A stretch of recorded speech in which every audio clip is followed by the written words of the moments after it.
আমি 22 বছর 3 মাস বয়সে বিয়ে করছি। আমার ছেলে আমার 23 বছরের ছোট, মানে জাস্ট 23 বছর সামথিং ছোট। আমি এখন চিন্তা করি যে 15 থেকে 22 বছর যে সময়টা আমার গেছে, এইটার যে কবিরা গুণাগুলা, এটার হিসাব কে দিবে, আমার বাবা নাকি আমি? সত্যি আমি সিরিয়াসলি চিন্তা করি। আমি আমার বাবাকে মাফ করে দিই, আমি বলি না, তার উপর দাবি নেই আমার, কিন্তু এটা একটা চিন্তার বিষয়, কিন্তু আপনাদের জন্য চিন্তার বিষয়। আপনি যে একটা বাচ্চাকে বা একটা ছেলেকে বা একটা মেয়েকে বুঝতেই চাইলেন না, পাত্তাই দিলেন না যে তার একটা চেঞ্জ আসছে লাইফে, অ্যান্ড তাকে আপনি অলমোস্ট পথ দেখাই দিলেন টুয়ার্ডস কবিরা গুনাহ, এর দায় দায়িত্ব কে নেবে? আপনি নেবেন নাকি আপনার ছেলে মেয়ে নেবে? আমি তো মনে করি প্রাথমিকভাবে আপনার উপর বর্তাবে, কারণ আপনার বোঝা উচিত ছিল। আপনি এই স্টেজ পার হয়ে আসছেন, আপনি জানেন এই সময় আপনি কি করছেন, আপনার কেমন লাগতো, হ্যাঁ, আপনার কি কি করছেন, কি আপনি জানেন। আমাকে বলার কিছু নেই, আল্লাহর সাথে হিসাব আপনার। সুতরাং আপনি সেই একই পথে আপনার ছেলেকে একইভাবে আবার পাঠাচ্ছেন, একই কবিরা গুনার ভিতর দিয়ে যাওয়ার জন্য, অথচ আপনি দাঁড়িয়ে এবং টুপি রেখা নসিহত করতেছেন সারা দুনিয়াকে দিন শিখাইতেছেন। এটা খুব চিন্তার বিষয়।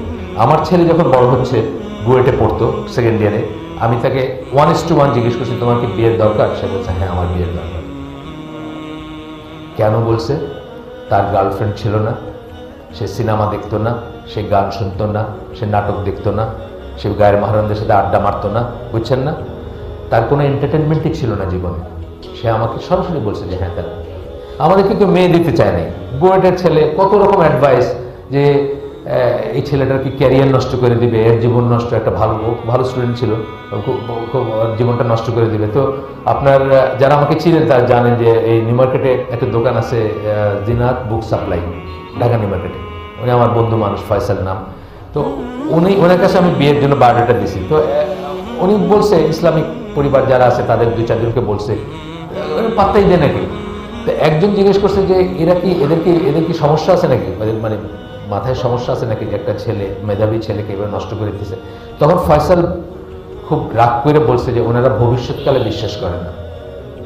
আসলে কিন্তু মুসলমান ভবিষ্যৎ নিয়ে খুব একটা বেশি চিন্তা করবে না। আপনি জানেন কালকে সকালে আপনি যে আসেন, আপনি শিওর? আপনি শিওর না। সুতরাং মানুষ, উনি ফয়সাল ওনাদেরকে বলছে, আমাদের কথা বলছে যে ওনারা ভবিষ্যৎকালে বিশ্বাস করেন না, ওনারা বর্তমান নিয়ে বসবাস করেন, ভবিষ্যতে কি হবে এটা নিয়ে অনেক চিন্তা করেন। আসলে ব্যাপারটাই তাই যে আল্লাহর উপর যে তাওয়াক্কুল থাকবে, সে যে অন্যায় কিছু না করে, মোটামুটিভাবে আল্লাহর পথে থাকে, তার ভবিষ্যতে এত চিন্তার কি আছে, তাই না? আচ্ছা, এই রকম সময়ে কি হবে, আপনি যদি তাকে এখানে হয়তো সবকটা মেয়েদের জন্য, আজকাল মেয়েরাও মদ খায়। আজকে আপনি দেখছেন জাহাঙ্গীরনগর ইউনিভার্সিটিতে মেয়েদের মদের আসর পড়ছে, এগুলো লেখালেখি হয়েছে, দেখবেন মেয়েরা মদ খায়। আজকাল বিয়ের অনুষ্ঠানে গায়ে হলুদে মদ দেওয়া অনুষ্ঠান হয়, এবং খায়া মরে গেছি কবে জানি, হাজব্যান্ড ওয়াইফ মরে গেছে মদ খায়। আজকাল মেয়েরা মদ খায়, কিন্তু যদিও খায়, আমরা তাদেরকে সরাসরি বললাম না। এই কথাগুলো আমরা বাইরে যারা যায় তাদের বেলায় প্রযোজ্য। বাবা মা কি করলেন, তাদেরকে পথ দেখায় দিলেন যে তারা নিঃসঙ্গ বোধ করবে, তারা ড্রাগ এডিক্ট হবে, তারা প্রস্টিটিউটের কাছে যাবে। তার জীবনের সবচেয়ে বড় আমানত, নিয়ামত যাই বলেন, আল্লাহ প্রদত্ত, সেটা ট্রায়াল হবে একটা প্রস্টিটিউটের কাছে। Very likely. কিন্তু আপনি মনে করেন না যে এটা আপনি মনে করতে পারেন যে কোথাকার কথা বলতেছি। আমি বাংলাদেশের কথা বলতেছি, আমি ফেনীর কথা বলতেছি, আমি চিটাগাংয়ের কথা বলতেছি, আমি ঢাকার কথা বলতেছি। সেখানে আপনার ছেলের হাতে খড়ি হবে, জীবন সম্বন্ধে শিক্ষা হবে সেইখানে। এই সমস্যাটা সেখান থেকে কি আসবে, আপনার এসটিডি আমরা বলি, নানা রকম রোগবালাই আসবে। এই সমস্যাটা কিন্তু হিটলার বুঝছিল, আমরা মুসলমান হুজুররা বুঝি না। হিটলার বুঝছিল এই সমস্যাটা। আপনাকে বলি যে হিটলারের সময়টাতে ইহুদিরা ওইখানকার নাটক, এন্টারটেনমেন্ট জগৎটা কন্ট্রোল করতো। বড় বড় পোস্টারে মেয়েদের ছবি দিছে, অশ্লীল ছবি, এটা ওটা লাগাতো। হিটলার কিন্তু এগুলোর খুব বিরোধিতা করছে এবং বলছে যে এরা আমাদের ইয়াং জেনারেশনকে নষ্ট করে দিচ্ছে, আমাদের ইয়াং জেনারেশনকে প্রস্টিটিউটের কাছে যাইতে বাধ্য করতেছে, এবং তার ফলশ্রুতিতে তারা অসুস্থ হয়ে যাচ্ছে। পরবর্তী জেনারেশন রোগাক্রান্ত জেনারেশন হবে। সে অফিসিয়ালি গভর্নমেন্টের মাধ্যমে আর্লি বিয়ের ব্যবস্থা করতে বলছে। আপনারা হিটলারের জীবনে মেন ক্যাম্প পড়ে দেখেন, আমি পড়ছি নিজে ওটাতে।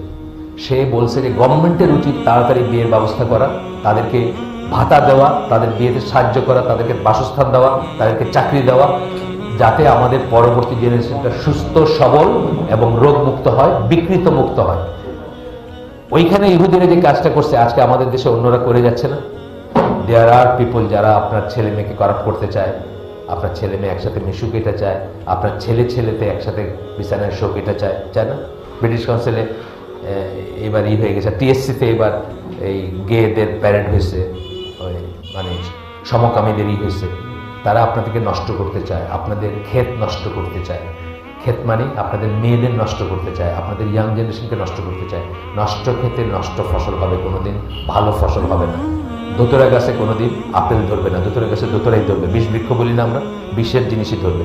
তারা আপনাদেরকে নষ্ট করতে চায়। ওইখানে ইহুদিরা যে কাজ করছে, এখানে আপনারা জানেন কারা এই কাজটা করতেছে।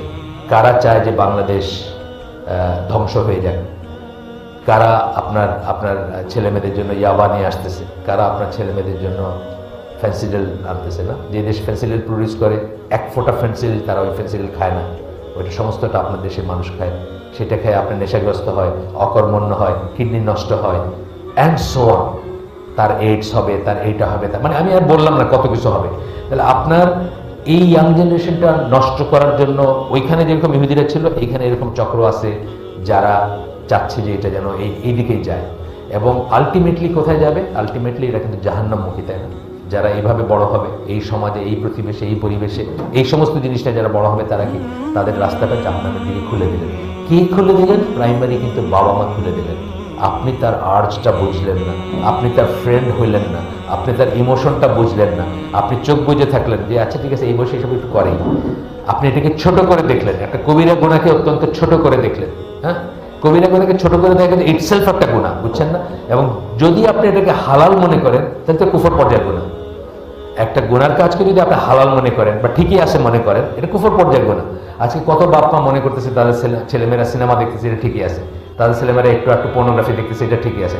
তাদের ছেলেমেয়েরা একটু গার্লফ্রেন্ডের সাথে ঘুরতেছে, এটা ঠিক আছে। তাদের ছেলেমেয়েরা একটু বন্ধুত্ব দোস্তায়ন, বুঝছেন না, দোস্তায়ন, এটা ঠিক আছে।